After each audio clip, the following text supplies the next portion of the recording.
Greetings traders and welcome back to another survival guide. Chris here bringing you some more information. Today we're going to be covering market liquidity.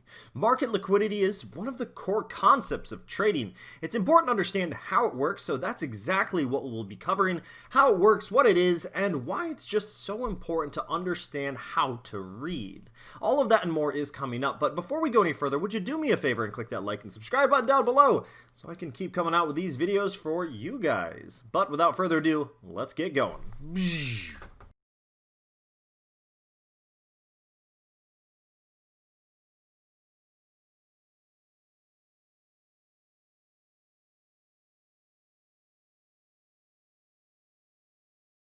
Liquidity is among the most important concepts in the financial and investments world. It is essential for the well-being of the exchanges, the trading venues, institutional investors, retail traders, that's us, and basically everyone with access to the financial markets.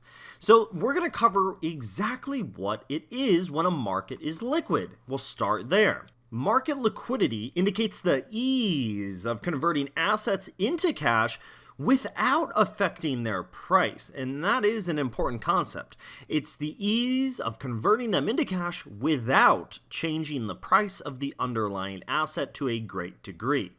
Well, why cash, you might be wondering? Well, because cash itself is the most liquid asset. It allows you to exchange it for basically everything. So if we think about what cash is, that helps us better understand what the definition of it is to be liquid as an asset. Cash can become anything. It is a liquid asset. We can think of liquidity as a trade-off between the asset's price and how quickly we can buy or sell it. The quicker we can trade the asset without affecting its price, the more liquid it is. Liquid assets guarantee that there will always be a market participant who will be on the other side of your trade and allow it to happen. In general, the more liquid the asset, the more stable its price is. Liquidity is considered a reflection of the market's health.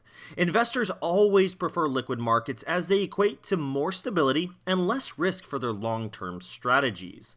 On the other hand, the lack of liquidity is a state of the market or asset where we are struggling to convert that security into cash, and it's usually not a happy scenario. This means there are not enough buyers at all, or at least not enough buyers to agree to our preferred terms. This so-called illiquidity causes assets to prevent us from capitalizing on a particular trading opportunity that we might be hunting because we can't buy or sell at the exact time and price that we so choose. By being stuck in an open trade and failing to find buyers, usually the trader will start to become more willing to accept a worse and worse price just so they can close the trade off. So this is why we say that the lack of liquidity is such a burden to traders that are trading the markets. Market liquidity depends on the number of buyers and sellers and the transactions between them. The more buyers and sellers on the market, the more stable and transparent the prices are. Market liquidity is dependent on the investment public's interest in a particular asset. For example, if we were to talk about, say, Apple, it is much more liquid than shares of an average tech company, and that is due to the fact that Apple itself is a well-known business with solid fundamentals and an extremely strong investor desire over the company, which creates multiple buyers and sellers on a daily basis. According to theory, in a liquid market, the buying price, the bid price, should be close to the selling price, which is the ask price. And usually the difference between them is just a few pennies or much less than 1% of the price. This indicates that the buyers and sellers' views are rather similar and transparent in a stable market economy. On the other hand, when the spread between the bid and ask price widens, the market is considered to be less liquid at this time. The difference in the spread may be up to a few percentages of the trading price in less liquid assets. Illiquid markets make it harder for investors to buy and sell at their preferred price. How liquid an asset is depends on several things. One is the asset class. For example, equities are much more liquid than real estate. The liquidity of other assets like derivatives and commodities often depends on their size and how many open exchanges they are traded on. Generally speaking, instruments traded on big exchanges enjoy the highest liquidity. On the other hand, instruments traded on dark or less developed markets tend to be more illiquid. The New York Stock Exchange is multiple times more liquid than other markets such as the Afghanistan Stock Exchange, as a simple example. Market liquidity also depends on the time of the day that we are trading. Trading after hours almost always means fewer buyers and sellers on the markets, which means less liquidity. Trading foreign instruments like the euro during Asian trading hours will also result in lower liquidity. If we wait and trade the instrument during the official hours of the European exchanges, we will surely find a better bid-ask spread. To imagine what liquidity looks like in numbers, if we were to imagine the example of Google's trading volume being at, say, 1.3 million as it was in the early stages of October of this year, this sounds like a lot. But if we were to put it into perspective, the trading volume for Tesla shares on the same day were 42 million. Once again, Google is 1.3, Tesla 42 million. Both stocks are considered highly liquid, and we can trade them without any real worry of getting stuck into the trade without a counterparty to get us out. But we want to make sure that the liquidity of the market we're trading is there before we begin trading it. Are market liquidity and volatility related? Well, high market liquidity usually leads to low market volatility. On the other hand, low liquidity can destabilize prices. Markets with sufficient trading volume are known to have stable prices and a good environment in general for the institutional traders. Assets that lack enough investment interest are usually a ground for speculation. This means their prices are unstable, which is why they are considered riskier and unhealthier markets. An example of highly liquid and less volatile assets are bonds and blue chip stocks.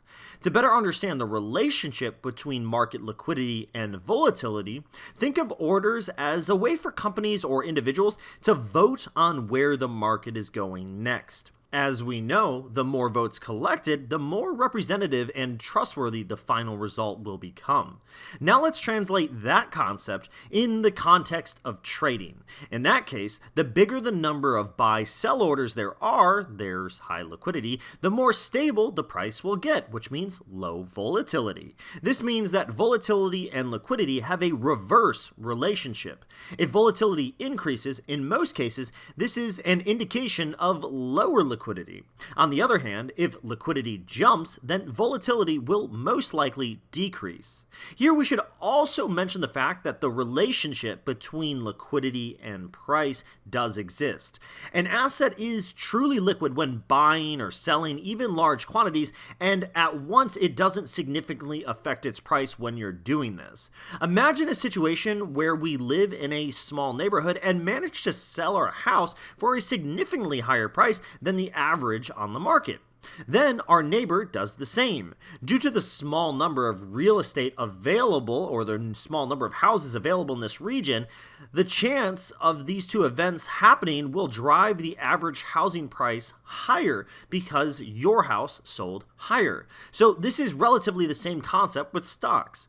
If an investor holds a significant portion of the shares of a company with low trading volume and dumps them all at once, he will drive the shares of the price down. These investors are usually called whales because they can cause price splashes, as it's referred to, in an illiquid market. Because most market participants' primary goal usually is capital preservation, liquidity often becomes the make it or break it point that defines whether to enter a particular market. If investors want to ensure more stable and less risky performance, they will look for markets with high liquidity. Historically speaking, market liquidity has often served as a warning sign of looming problems with the economy. One of the reasons is that the lack of liquidity may often contribute to the formation of market bubbles. Let's take the housing bubble, for example. During the last 2 decades, we have witnessed several housing bubbles across the world, one of which led to the most devastating financial crisis since the Great Depression.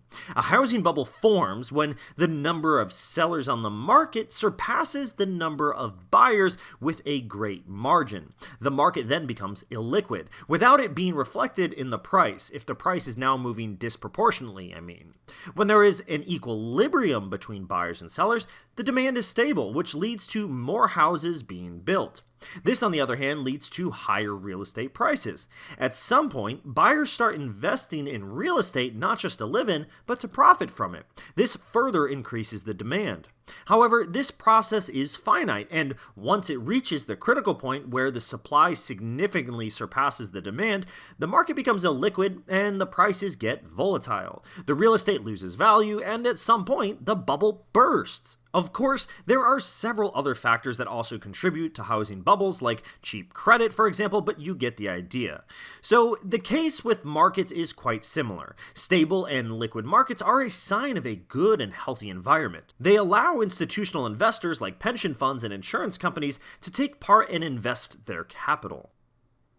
If we were to think of liquid assets, we have to remember that a liquid asset is going to be one of those assets that allow us to quickly convert it into cash without affecting its price. So, we can think of liquid assets as the most popular assets. If we try to think of some examples, perhaps we'll think of things like, say, Apple, or Tesla, or Netflix, or futures on commodities like oil, gold, or corn, US Treasury bonds, currencies, etc. The list goes on and on. These are all examples of strongly liquid assets.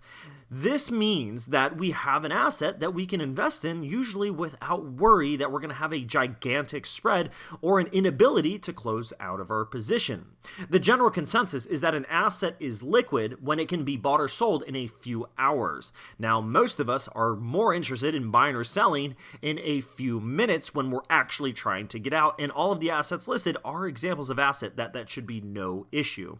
It's worth noting that an asset that is highly liquid today may not always be enjoying such an interest a year or a decade later. So Apple today could be highly liquid, but 10 years from now, it's entirely possible that it may be illiquid at that time. The concept here is to understand that liquidity is never a guarantee forever for any particular market, just like any aspect of any kind of business. No business is guaranteed to be successful forever. However, the most successful businesses will usually experience high liquidity during their lifetime. The pros and cons of liquidity are relatively summed up to the fact that more liquidity is usually better, but we'll talk about the risks because they are technically associated.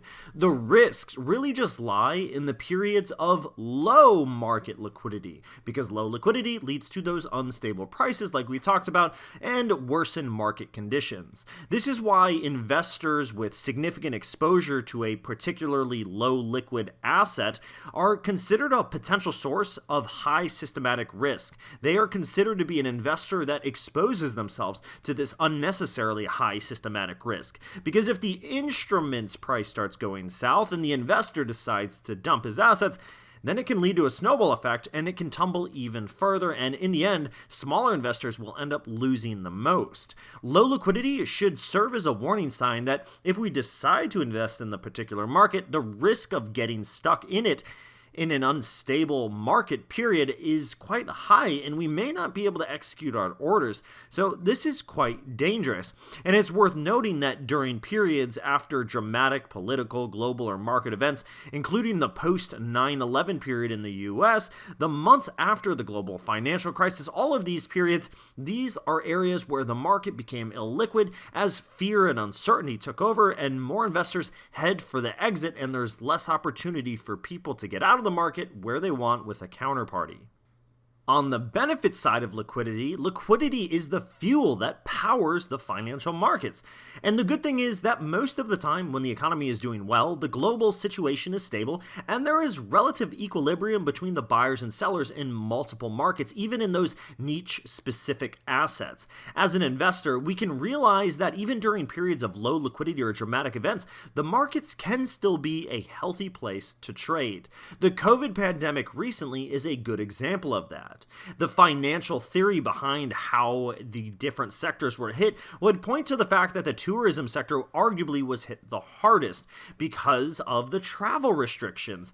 But that's mostly right. Now, it isn't universally correct, however, because areas like Booking.com, for example, a business that should be stagnating in these times, has actually been doing quite well, and they've actually managed to expand their business further for future bookings down the road. What this comes to show is that no matter whether it is low or high liquidity in the overall market, it is still entirely possible that there can be other liquid markets occurring even when it doesn't seem so on the surface. So, to wrap it all up, liquidity is something that most traders strive to look for in the markets, and with good reason. It allows us to do so many things so much easier. But until next time, folks, please make sure you click that like and subscribe button down below, and I will see you soon. Happy trading, everybody. Happy hunting. Over and out. Bzz.